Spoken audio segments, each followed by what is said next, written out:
اور اس سلسلے میں کوئی بہت زیادہ میری معلومات شخصیت کے بارے میں نہیں تھی.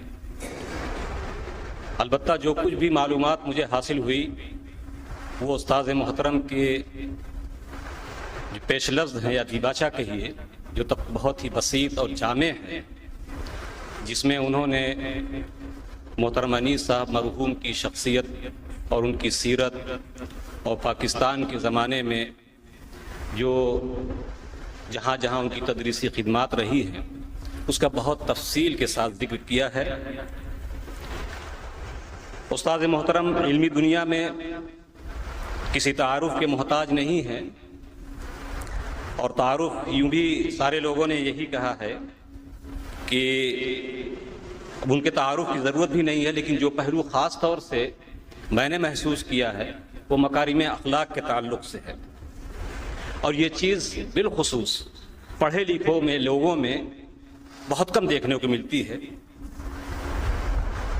اور لیکن استاد محترم میں وہ چیز خاص طور سے میں نے محسوس کی کہ اپنے خردوں کے ساتھ بھی وہ انتہائی شفقت سے پیش آتے ہیں، ان کی حوصلہ افزائی کرتے ہیں، ان کے مقالات و مضامین کو پڑھتے ہیں اور فون کر کے اور ان کو جو ہے نصیحتیں بھی کرتے ہیں اور ان کی نشاندہی بھی کرتے ہیں. کہیں اگر کوئی چیز تنقیدی نقطۂ نظر سے کوئی سامنے آتی ہے تو اس کو بتاتے بھی ہیں. استاد محترم عام لوگوں میں اپنی خوشگفتاری اور مخصوصین میں اپنے طبعی انکسار، جذبہ خدمت اور فتوحات علمیہ کے باعث لائق احترام تو ہے ہی. دوسری چیز جو علمی دنیا میں ان کی کثیر التصانیف مصنف کی حیثیت سے جیسا ان کا تعارف ہوا ہے کہ کثیر التصانیف مصنف ہیں، میں نے یہ چیز محسوس کی ہے ان کی کتابوں کو پڑھنے کے بعد کہ ان میں ان کے مضامین میں ان کے مباحث میں کوئی ایسی چیز نہیں ملتی ہے جس سے غیر ذمہ دارانہ روش کا اظہار ہوتا ہو. وہ جو کچھ لکھتے ہیں انتہائی ایمانداری، بیدار مغزی اور پورے دیانت کے ساتھ لکھتے ہیں، اور بالخصوص ان کو اپنی مادر علمی مدرسۃ الاصلاح سے جو گہرا تعلق ہے اور اس کے فارغین مدرسۃ الاصلاح پر جو کتابیں اب تک منظر عام پر آ رہی ہیں یہ خود اس پر شاہد عدل ہیں. 2-3 کتابیں تو خاص مولانا عبدالرحمن ناصر اصلاحی جامعی پہ ابھی حال ہی میں شائع ہوئی ہیں، اور مکاتب انیس ابھی میرے ہاتھ میں ہے جس کا تعارف مجھے کرانا ہے. چونکہ یہ خطوط کا مجموعہ ہے، آپ حضرات کو یہ علمی محفل ہے، مکتوباتی ادب کی جو تاریخی اہمیت ہے اس سے انکار نہیں کیا جا سکتا. یہ ایک کھلی حقیقت ہے کہ جو خطوط اور واقعات سوانح نگاری کی جان ہوتے ہیں، اس کے ذریعے ہمیں لکھنے والی کی زندگی اور اس کے ماحول کا صحیح علم حاصل ہوتا ہے. اور یہ خصوصیت صرف خطوط ہی کو حاصل ہے، کسی شخص کے ذاتی احوال و کوائف و حقائق جیسے صحیح اور بے کم و کاست اس کے چند خطوط سے دریافت ہوتے ہیں، وہ دوسروں کے لکھے ہوئے تاریخوں کے ہزاروں صفحوں سے بھی معلوم نہیں کیے جا سکتے. ہم اس سلسلے میں استاد محترم پروفیسر ابو سفیان اصلاحی کے انتہائی مشکور و ممنون ہیں کہ انہوں نے ایسی شخصیات کو جو اب تک پردہ خفا میں تھی ان کو منظر عام پر لانے کا بیڑا اٹھایا ہے، چاہے وہ خطوط کی شکل میں ہو، نگارشات ناصر کی شکل میں ہو، یا اور ابھی بہت سی ساری شخصیات ہیں جو پردہ خفا میں ہم امید رکھتے ہیں کہ اس پر وہ کام کریں گے. مکاتب ناصر جو تقریباً 196 صفحات پر مشتمل ہے اور اس کا دیباچہ تقریباً 20 یا 25 صفحات میں ہے، اور ان 20-25 صفحات میں شاید ہی سیرت کا کوئی ایسا گوشہ رہا ہو جس پر استاد محترم کی نظر نہ گئی ہو. ہر ایک پہلو سے انہوں نے ان کو دیکھا، پرکھا اور اس پر اظہار خیال کیا، اور ان کے افکار عالیہ کو بھی اپنے دیباچہ میں نقل کیا. بالخصوص پاکستان میں جو علمی شخصیات رہی ہیں جیسے اسرار احمد، مولانا امین حسن اصلاحی، جاوید احمد غامدی یا خالد مسعود صاحب، ان کے بارے میں بھی دیباچے میں خاص طور سے ذکر کیا، اور ان کے بارے پر انہوں نے جو اظہار خیال کیا ہے اس کا بہت تفصیل سے ذکر کیا ہے.